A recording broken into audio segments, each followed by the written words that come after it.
Avon Resources Limited is a gold exploration company with significant projects in British Columbia, Saskatchewan, and the Yukon. Trading on the TSX Venture Exchange, symbol ABN, and the pink symbol ABN-AF. Surrounded by world-class gold deposits and mines, Avon's 23,000 hectares Forest Kerr Gold Project is located in the heart of the Golden Triangle in northwestern BC. For more information, visit us at avonresources.com. You're listening to HowStreet.com radio, available online at TalkDigitalNetwork.com. Welcome to HowStreet.com radio, the online source for market opinions. Here is Jim Goddard. My guest is Stewart Muir. He's the Executive Director of the ResourceWorks Society, his website, resourceworks.com.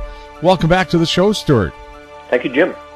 Stewart, this week you released a report by ResourceWorks as part of a provincial government consultation on the future of the economy. Well, what's at the heart of this study? Well, I'll tell you what. We wanted to engage in the rural development strategy because the province of British Columbia has decided to heal the urban-rural divide that a lot of people say we have. They need to take a closer look at it. So ResourceWorks, the group I started in 2014 to look at responsible resource development and how it is creating the quality of life that everyone in BC expects, can be part of this.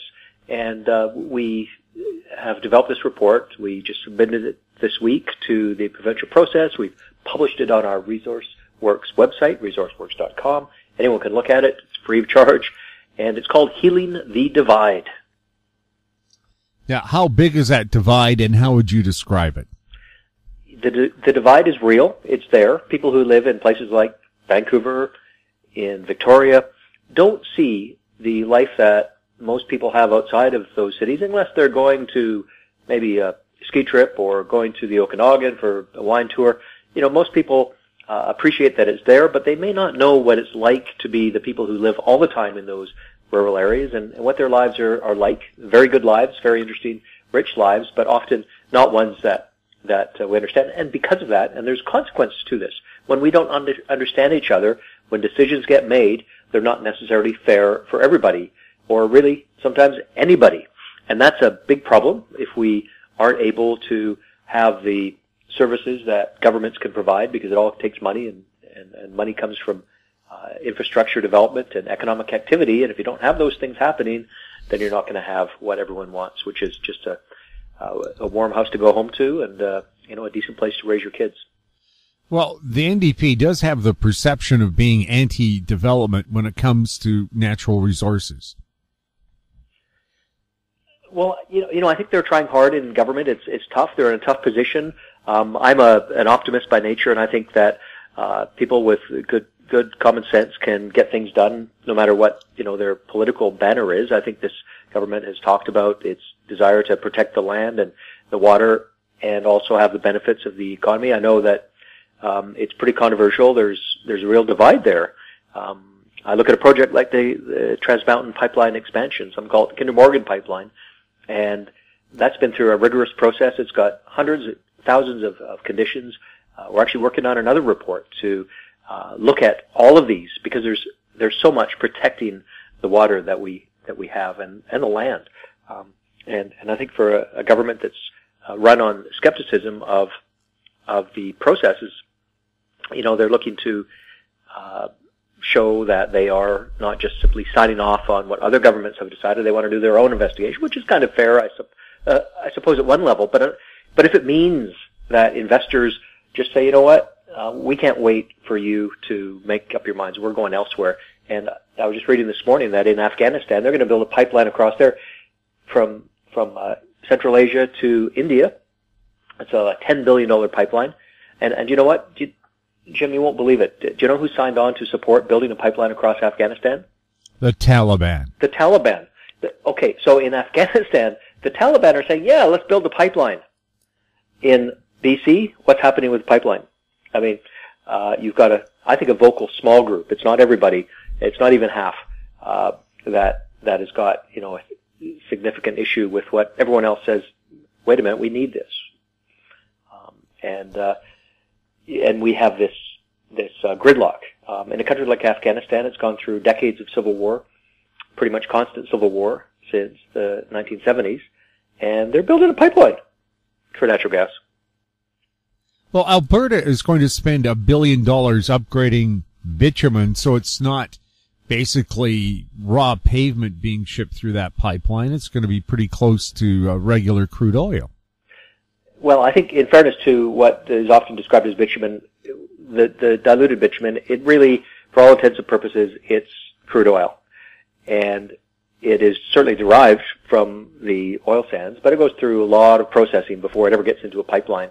And I think, there has been a lot of investment by, let's be honest, by American-funded competitors to try to smear our oil. Do you do that with oil? I guess you can. But really, when it behaves in water, it floats like oil does, like in salad dressing or regular oil. It's really not different. And the idea of upgrading it is not a bad idea. It costs a lot of money to invest in upgraders. They've just completed one near Edmonton that has been the subject of billions of dollars of cost overruns. At the same time, we've got refineries in the south of the USA that are under capacity. So you've got many billions of dollars of investment already standing there for the purpose of upgrading. If you're deciding to get into the upgrading business, I know it sounds good. I know people like that idea. Everyone says, yeah, we should refine more of it at home because we get more value. It sounds common sense, but when you actually get into the details of energy economics, it's not anywhere near as simple as that. That's what I've discovered. Vancouver area people are paying around $1.50 a liter for gasoline.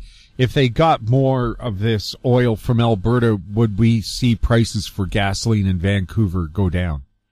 Well, I think it's hard to predict into the future, but the fellow from Gas Buddy, I know that there's a little controversy over this question. I see that some of the people who don't want a pipeline or any pipeline or, they want wood stoves. Actually, I don't think they even want wood stoves because those pollute. Who don't want anything, any sort of human activity. They're saying if we do that, if we build this pipeline, gas prices will go up. Well, I'm not sure those are the people I would go to for an opinion on the future of gasoline prices. However, I would go to the Gas Buddy people. I have the app.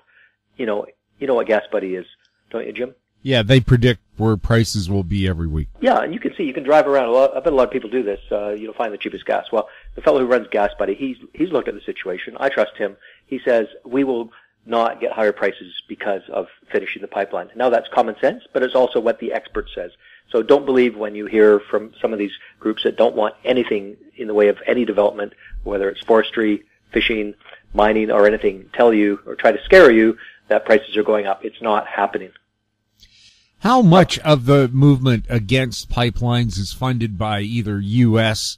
or Middle East interests? Well, I think more and more as we learn about this, it was quite a revelation this week when a secret document came to the attention of the public. Right now it's being talked about by a lot of people. They have these secretive terror-like cells. They're using the methods of terrorists to communicate covertly so they don't get caught. They have plans for what to do when people who are counseled to go and break the law in protests are arrested, what they should do in these cases. They've got all sorts of secrecy procedures around it. Why do you need that if you're doing something legitimate? I don't understand it, but this strategy by the anti-Canadian infrastructure people is funded. Let's look at the evidence that Vivian Krause has come up with, the researcher into this area. She's shown how tens of millions of dollars are behind tainting Canadians' respect for their own legal processes and their own belief that Canadian resources are beneficial and good. And if this is coming from a nation that competes with us, you maybe should be asking questions. I think it's fair to ask that. Absolutely fair. Well, if they're saying there's something wrong with the Canadian product, what's wrong with the products that they produce? Are they as clean as what Canada puts out? Well, that's the thing. I mean, there is crude oil that comes from Mexico that's really got the same qualities as any Canadian oil of the darker kind. You have Venezuelan crude oil, which is the same. There's actually an oil field in California that is significantly higher than the highest Canadian oil in terms of the greenhouse impacts of that oil. I mean, let's face it, none of these are without consequences. It doesn't matter where in the world it's from, and it's pretty small gradation, from best to worst. It's really not that great a bandwidth. So to sort of try to single out Canada as you got the worst, well, first of all, that's not factual. It just isn't. And secondly, we're talking about a pretty slender differentiation. We'll have more with Stewart Muir right after the break. I'm Brian Fowler, president of Blind Creek Resources Limited, listed on the TSX Venture Exchange, ticker symbol BCK. Blind Creek is focused in the Yukon, Northwest Territories, and British Columbia.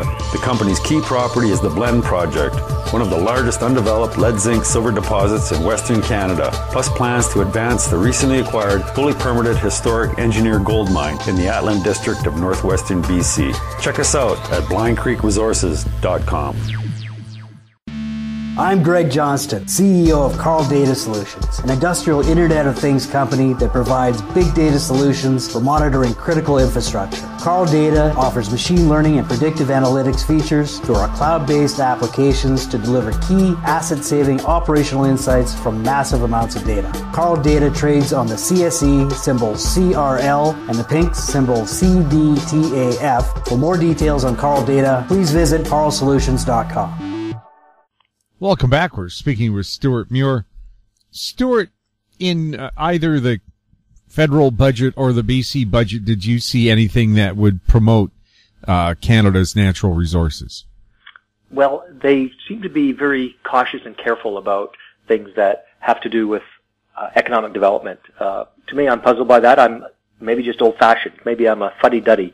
I'd like to see a government budget that is about creating employment and ensuring that all the taxes that are owing are collected, and that we have an attractive investment climate so that we can be able to export our resources, so we can pay for the things that everyone tells me they need, like medicines and vaccines and iPhones and beach recliners, but stuff that is maybe life or death, but maybe not life or death as well. All of those things, if we don't have that investment, and it starts with a government budget, because it's the biggest act that we can do as citizens to come together. And so when I see governments that do budgets and they don't think that economic development is a significant part of that it's just about how much you spend, call me old-fashioned, but I think you have to wonder about that.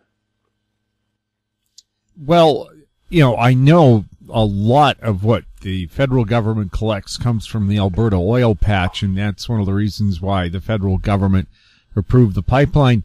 But on the other hand, you don't see them saying, well, it has to be built now, it's been approved, get the shovels in the ground, and anyone who gets in the way is breaking the law. Mm-hmm. Yeah, well, that's where politics meets reality. I think a lot of politicians, they go from one pole to the next. They're reading what they think is the mind of the public, and they're following that. And there was a time when leaders led, and those who bought into that followed. And I think there are signs that we're not in those times anymore, because if it's just what is that herd mentality telling us? What do they want to hear? We'll give them that. I don't think that's leadership.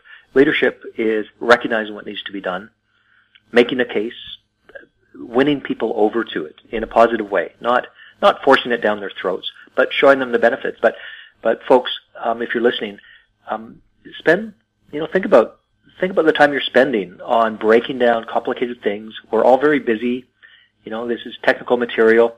People may not understand that if we don't get the Kinder Morgan pipeline built, and this is an excellent example, we're already talking about it today, Jim, we're going to be relying on much more rail carriage of crude oil, and statistically speaking, that's just not as safe. And I think our rail is actually very safe, but the stats show that a pipeline is, over the long term, going to be much safer. Also, it is less expensive to move that oil. And as a result of that, we can have more benefits to pay for your hospitals and schools that everyone wants more of. So it's just a no-brainer that we should have this. And yet politicians seem to shy away from that one. I think they could be proud of it. In Seattle, they have protests demanding that they stop the shipment of oil by trains and use pipelines instead. Now, there's an irony for you. Well, they've seen the statistics, and they've also seen the explosion of the oil train in Quebec and the deadly result that had. Yeah, you kind of think we'd notice that since it happened in Canada.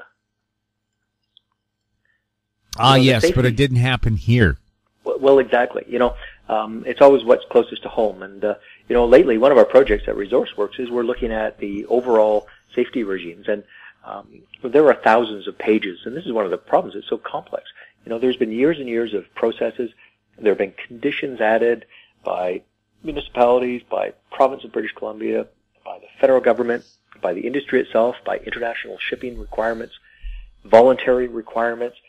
There is so much safety around this that it is mind-blowing, really, that we are looking at an opportunity to have an investment like this that will keep our gas prices down, that will create a lot of employment across the country, because the oil sands do that. They really do. And that's why in this week's budget, although there were something like 359 mentions of the word gender in the budget, which is not typically what you see accountants talking about when they do budgets, there was very little mention of this fact that we're getting less money. There was one chart, though, showing that if we don't get Kinder Morgan pipeline built, there's going to be a vastly higher reliance on rail. And so if this investment doesn't land and get built soon, anyone who is feeling that this should be stopped should stop to consider the impact that inevitably over time statistically higher accident rate of rail will inflict on the environment and also take away from the economy. So we're really doing ourselves a favor by getting safe, responsible, approved infrastructure done, because over the long term, once it's in, you never notice it. It's just quietly there doing its job. That's how it works. There's so much of that already present that you never think about. You just think about the one that happens to be, in the news today. We'll have more with Stewart Muir right after this.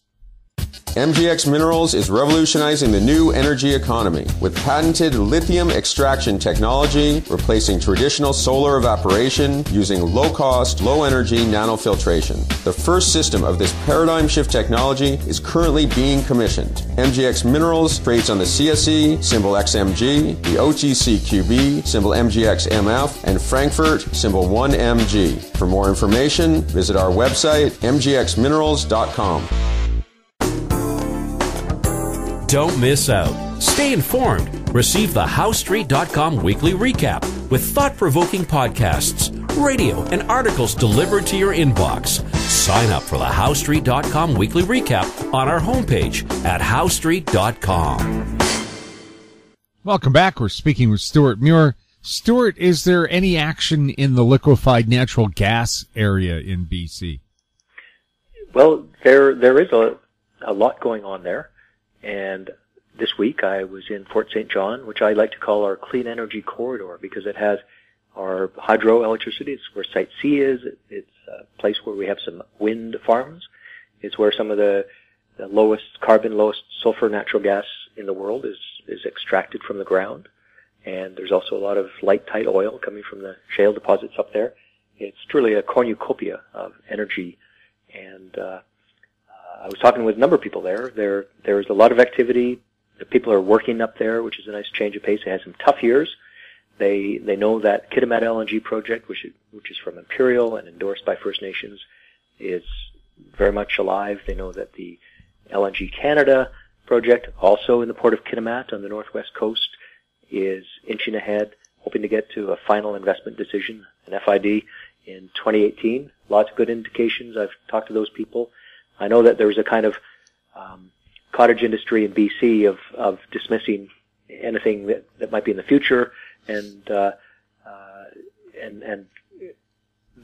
has been I think a characteristic of BC. But nevertheless, the evidence is very strong that people who understand energy markets globally, who understand the technology, understand the resources that we have in Canada, are all saying the same thing, which is the time has come to do this in Canada. We can do it. And we're just champing at the bit to get it done. Well, Japan obviously would like to see our liquefied natural gas. I'm sure China would be a welcome customer. Singapore, Malaysia. Why haven't they put more of a push on, or do they just feel that the NDP government will say no to everything, so why bother even asking? Well, I hope that's not what they're thinking. I mean, I do give the NDP some credit that in the 1990s they did set up the natural gas regulations that allowed everything that happened later. So John Horgan, our premier, was around on the scene at the time. The energy minister of BC actually hails from the northern part of the country, up the Peace River country, and has a lot of background in that. And I think there's a realistic sense of what's possible. At the same time, we have my MLA in Victoria, the industrious Andrew Weaver, who's set about to try to make statements about just about everything that would create revenue for governments as being undesirable or not wanted. And he's come out again this week with another fictional, I would say, for the most part, report on LNG, claiming that this is why we shouldn't do LNG. I've looked at the paper. I can't believe that someone who calls himself a scientist and actually has a PhD could put his name on this stuff, because if you have an expert look at it, which I've been doing, they say the same thing: is where would you get this information? It doesn't add up. He's making this up. I don't say that lightly. It's an extraordinary thing that you can have a person who's really holding the province hostage with his position on this, providing false information on a routine basis. It's extraordinary. These are the times we're in, Jim. Well, Trump, I guess he didn't really coin the word fake news, but of course he'll take credit for it. But now, there's a survey that said 40% of Canadians who feel that science is a matter of opinion. I mean, it sounds like Dr. Weaver is in that field. Science is a matter of opinion, not fact. It does sound that way, which is, not what you are taught when you're doing a degree in science. The Cartesian method of examining things, of conducting experiments to see what's what, is something that served civilization very well for the last 400 odd years, and it's funny times we're in that the way that we acquire and truth test knowledge is so popularly condemned and ignored at this time. It applies to all kinds of things like GMOs and vaccinations. That's quite a historical moment we're in, if this is the case, Jim. Well, if vaccinations didn't work, we wouldn't have the world population that we do now, because we said the two things that saw the explosion in population growth at the turn of the last century was proper sanitation, separating sewage and drinking water, and immunization. Yes, and the amazing fact that this was accompanied by the mass discovery and exploitation of hydrocarbons, evolving from the wood and coal era, also coincided with that. The drop in infant mortality that came through these things you mentioned of sanitation. It's really what's created the modern age.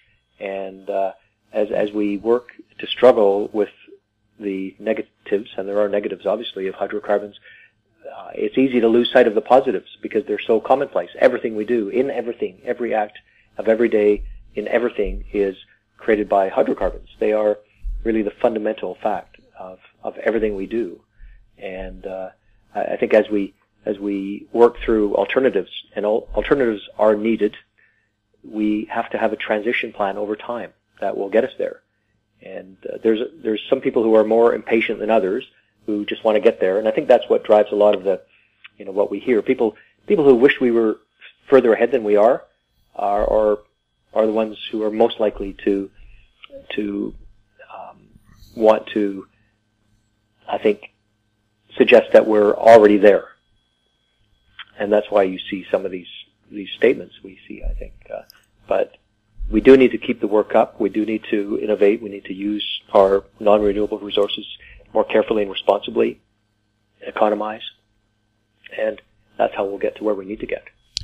Well, I'm surprised that more things aren't run on natural gas in BC, considering we have a 200-year guaranteed supply of it.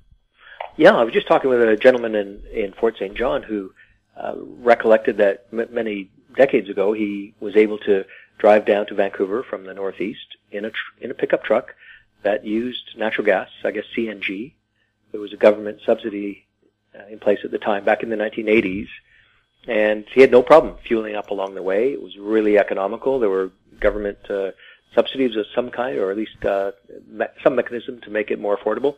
And I remember those days. I had a friend who had a big old Crown Victoria with a massive natural gas tank in the trunk, and got around very economically. And the technology has evolved. But why hasn't it become the norm? I'm a little puzzled by that, because we've got all this natural gas. Like you say, we are literally giving it away right now on some days to the U.S. through our pipeline, which is why, by the way, we need to have LNG to Asia. They want it, and they'll pay a premium, whereas right now, because we don't have the LNG plants yet in place on the coast to get it to Asia, we're just giving it away to the States, which is not a great way to run your economy. Stewart, thank you so much for chatting with us. My pleasure. My guest has been Stewart Muir, Executive Director of the ResourceWorks Society. His website, resourceworks.com. You're listening to HowStreet.com radio. Find us on Twitter at HowStreet. Our popular YouTube channel is Talk Digital Network. Questions for the show or our guests can be sent to info@HowStreet.com. I'm Jim Goddard. Thanks for listening. Comments made on HowStreet.com radio are an expression of opinion only and should not be construed in any matter whatsoever as recommendations to buy or sell any financial instrument at any time. Available online at TalkDigitalNetwork.com. HowStreet.com radio is a production of HowStreet Media Incorporated.